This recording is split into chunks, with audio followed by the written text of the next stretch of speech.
Ousmane Dembele is on his way to a new contract at Barcelona, but Jules, there's a twist. Yeah, I think they've learned a lesson from the first contract where he didn't play much and got a lot of money. So this time it could be, okay, we pay you and we pay you well, but in relation to how many games you're going to play. Right. This is like the cell phone contract. So it's going to end up on £10 a week because, pay as you go contract, right? You can't afford pay monthly, so you go. Oh, March, £12 for March because you didn't play at all, man.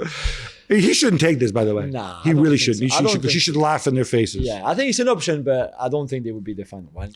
Daily Mail reports that Dean Henderson is unhappy with his lack of playing time and may ask for a move. He's been linked to Newcastle and others. Jules, if we had Dean on the Zoom, hello, Dean. Yeah. What would you advise? Pack your stuff and go, my friend. Leave that club. You're never going to play. David De Gea has gone back to his best, pretty much near his best. He still has a long contract in. Henderson is not going to play there.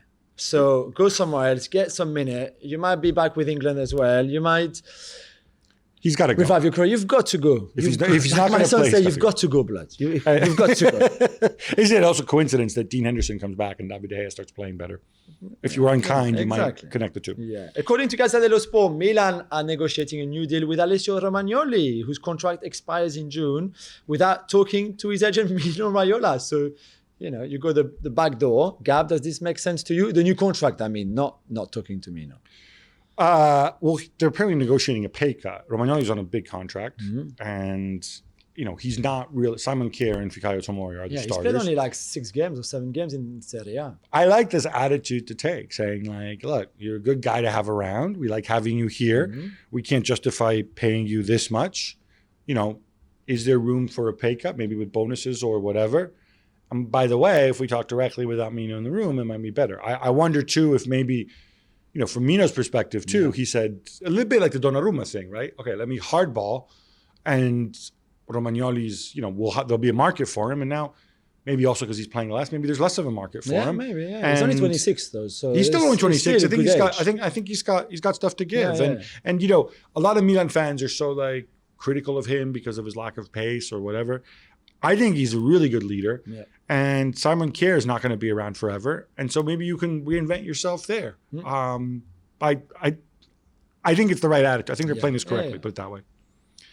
Jules, we love Christopher Nkunku on this show. Yeah. According to Bild, so do Manchester City. Oh, imagine Nkunku as a false 9 with City, Bernardo, De Bruyne, Foden, Gabriel Jesus, Rodri.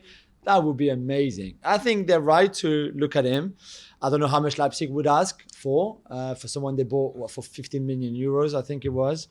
But he's so good now that I expect a big move, whether that's City or somewhere else, Bayern or whatever, big move very, very soon. I think his combination of work ethic and fluidity, and the fact that he's also got goals in him, would make him... He's such a Guardiola player, isn't he? He would be such a natural fit over there more than others. But by the way, and you know my feelings on this, I don't see why City need to play with a false 9 as soon as their real 9, Ferran Torres, is fit again. He's going right in. Of course. Andreas Christensen is another central defender whose contract expires in June at Chelsea, like Rudiger. And he told Danish media that he's got no idea what's going on, Gab. Okay, I'm sure if you look closely, his nose got a little bit longer. Yeah, I'm sure they're talking to the club. He's been at the club a long time.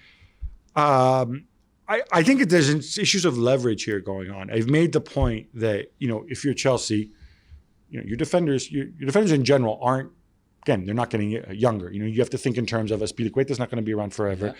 Thiago Silva's not going to be around forever. Rudiger's out of contract too, so you need to sort him out, and that will probably be his last high-level contract. They've been linked with Koundé in the past. Obviously, everybody loves Trevor Chalobah, but he hasn't played very much. So you would think Christensen, who's kind of mid-career, knows the club, would have a lot of leverage to be able to stay.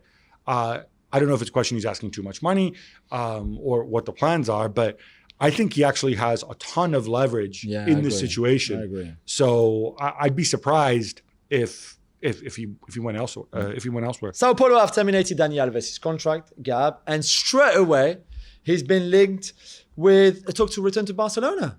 Why not?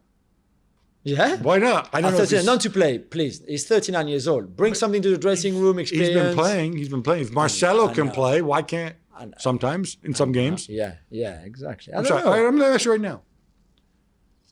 Sergiño Dest at right wing or Dani Alves? No, don't give me that. Come on. He's as old as me almost.